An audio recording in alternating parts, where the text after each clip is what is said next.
Audio Jungle.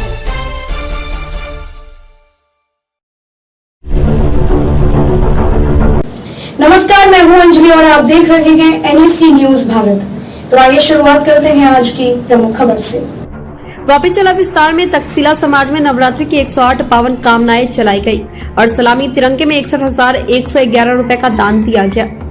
आज तक्षशिला समाज में 108 दिए जलाकर माताजी की आरती की गई और इस आरती में वापी सलवाब स्वामी नारायण स्कूल के प्रमुख अभय शाह, पूर्व उप प्रमुख विठल भाई, जीएसटी अधिकारी सभी लोगों ने आरती में भाग लिया एवं सभी अतिथियों का तक्षशिला सोसाइटी के सदस्यों द्वारा पुष्पांजलि एवं तक्षशिला सोसाइटी श्री नॉर्थ मंडल द्वारा स्वामी जी को तिरंगा सलामी में 61,001 का अभिनंदन किया गया और 108 रुपए का दान दिया गया।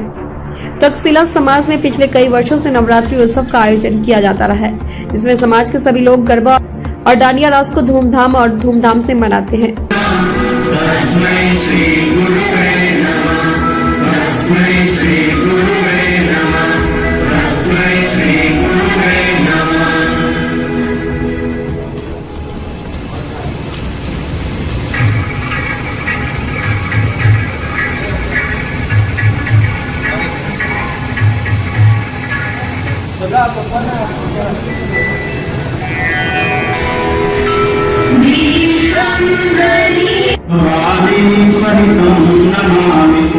मंगलम भगवान विष्णु मंगलम गरुड़ध्वज मंगलम पुंडरीकाक्ष मंगलाय तनोहरि सर्वमंगल मांगल्ये शिवे सर्वार्थ साधिके शरणे त्र्यंबके गौरी नारायणी नमोस्तुते। त्वमेव माता च पिता त्वमेव त्वमेव बन्धुश्च सखा त्वमेव त्वमेव विद्या द्रविणं त्वमेव त्वमेव सर्वं मम देव देव। गुरुर्ब्रह्मा गुरुर्विष्णु वेदांति विविधता पकड़े बचीते वादे विशेष बड़ी अम्बतना प्रतापो मां पाहि ओम भगवती भवदुःख पापो श्री सद्गुरु शरणमागतालो शक्ति नमाम गणवाम गणितमापो मां पाहि ओम भगवती भवदुःख पापो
માટે હું ચોમની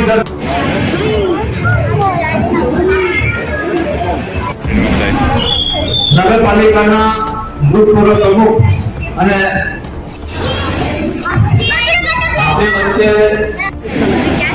આપણી વચ્ચે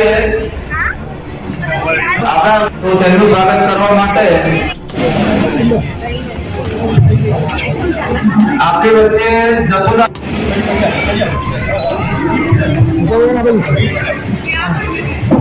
અને આજે 9મી ના દિવસથી વાપી નગરપાલિકા વતી અને વાપીના આમ નાગરિકો વતી આપની સોસાયટીને ખૂબ ખૂબ શુભકામના.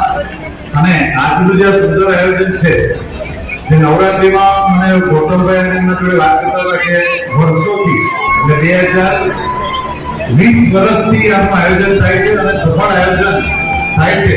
ખરેખર આ રીતે દરેક સોસાયટીએ પોતાની સોસાયટીમાં નવરાત્રીનું આયોજન કરવું જોઈએ અને જે પણ પ્રોફેશનલ ઘરમાં જે આયોજન થાય છે એમાં જમા કરતા માતાજીની જે ખરી આરાધના છે એ આરાધના આ રીતે જ થાય. અને આજે જે 108 દીવાની આરતીમાં અમને બોલાવી અને અમને જે ખરેખર એક ભક્તિનો અમને જે તમને અવસર આપ્યો છે એ બદલ વાપી નગરપાલિકા ટીમ વતી હું આપનો આભાર માનું છું અને અહીંના તમામ રહીશોને આવનાર વર્ષ માટે શુભકામના આપું છું. અને આવતીકાલે દશેરો છે તો દશેરાને પણ શુભકામના અને આવનાર વર્ષ તમારું તંદુરસ્ત રહે, ધંધામાં તમે આગળ વધો એવી શુભકામના વાપી નગરપાલિકાથી આપું છું. અને ફરી એકવાર એના તમામ ઓર્ગેનાઇઝરને ખૂબ ખૂબ શુભકામના. અને આ જ રીતે તમે આયોજન કરતા રહો અને એમાં પણ કોઈ પણ વાપી નગરપાલિકાની આપને કોઈ જરૂર હોય તો અમે સાંભળથી વાપી નગરપાલિકા આપની સાથે ઉભા રહેશે. Thank you. બહુ સરસ વાત છે કે સારું એ શ્રીનાથજી મિત્ર મંડળ 20 વર્ષોથી માં જગતજનની જગદંબા આદ્યાશક્તિ અંબાજીની સાધના નવરાત્રિના 9 દિવસ સુધી સારો એ પરિવાર કરી રહ્યો છે. એક પરિવારનાથી સંગઠિત થઈ અને કરી રહ્યો છે. એ ખરેખર વાપી માટે ખૂબ મોટું માર્ગદર્શન છે. નવરાત્રિ એટલે વિશ્વનો સૌથી લાંબો તહેવાર. નવરાત્રિ એટલે શક્તિનું પર્વ. હરેક પ્રકારની આધ્યાત્મિક શક્તિ, શારીરિક શક્તિ, વૈચારિક શક્તિ, સમૃદ્ધિરૂપી શક્તિ માતાજીની સાધના થકી પ્રાપ્ત થાય છે. આજે આપણા દેશના વડાપ્રધાન નરેન્દ્રભાઈ મોદી સાહેબ પણ વર્ષોથી માં આદ્યાશક્તિ જગતજનની જગદંબા એના ઉપવાસ કરી 9 દિવસ સુધી ઉપવાસ કરીને સાધના કરે છે. કેવળ ને કેવળ એક હેતુ છે કે ભારતની જનતા સર્વ પ્રકારે સુખી થાય. અને એ જ કાર્ય જ્યારે શ્રીનાથજી મિત્ર મંડળ તક્ષશિલાના માધ્યમથી કરી રહ્યું છે ત્યારે ખરેખર અભિનંદન છે આ સોસાયટીના તમામ રહેવાસીઓને. દરેક પરિવારની અંદર સુખ, સંપત્તિ, શાંતિ અને સમૃદ્ધિ એ ખૂબ પ્રાપ્ત થાય. બાળકોની અંદર આદર્શ સંસ્કાર અને શિક્ષણ આવે એવી માતાજીના ચરણોમાં હું પ્રાર્થના કરું છું. 61,000 રૂપિયા 111 જે તમે સૈનિકો માટે ડોનેશન તમને આપ્યું છે તેનો શું ઉપયોગ થશે ને કેવી રીતે? માતાજીની સાધના સાથે સાથે જે કંઈ ધનરાશિ તમામ સોસાયટીના પરિવારો દ્વારા પ્રાપ્ત થઈ 61,111 રૂપિયા આજે સોસાયટી સેલ્યુટ તિરંગાને પોતાના દેશના સૈનિકો જે શહીદ થઈ રહ્યા છે એમના પરિવારના સુખાકારી માટે એ ભેટ આપી રહ્યા છે. ત્યારે ખરેખર સાધના એ તો પરમ કાર્ય છે પણ સાધનાની સાથે સાથે પણ ઉત્તમ પ્રકારનું જે દાન થયું છે સૈનિકોના પરિવાર માટે એ खूब आनंदनी बात है और खूब खूब अभिनंदन હું આપું છું સોસાયટીના તમામ વર્ગને. नमस्कार सभी भक्तों को. आज तक्षशिला कॉलोनी में जो है 108 आरती का जो प्रयोजन हुआ है, जो आरती का कार्यक्रम हुआ है, इससे मन बड़ा हर्षित हुआ है. बड़ी आनंद की बात है कि हर साल इस कॉलोनी में यहाँ के सारे लोग मिलके आलिन सोमानी जी जो इसमें खास करके इंटरेस्ट लेते हैं, ये सब लोग मिलके जो है 108 आरती का जो है अरेंजमेंट करते हैं. हर साल ये होता है. ये अपनी संस्कृति को बढ़ावा देने के लिए और माता जी के भक्तों के लिए ये बहुत ही अच्छा प्रयास है. मैं अपनी तरफ से और मेरे परिवार की तरफ से आप सभी को शुभकामनाएं देता है नवरात्रि के शुभ अवसर पर. नमस्कार. खबरों में अब तक के लिए बस इतना ही. मिलते हैं फिर ऐसी ही बड़ी खबर के साथ. तब तक के लिए नमस्कार और देखते रहिए NSC न्यूज़ भारत.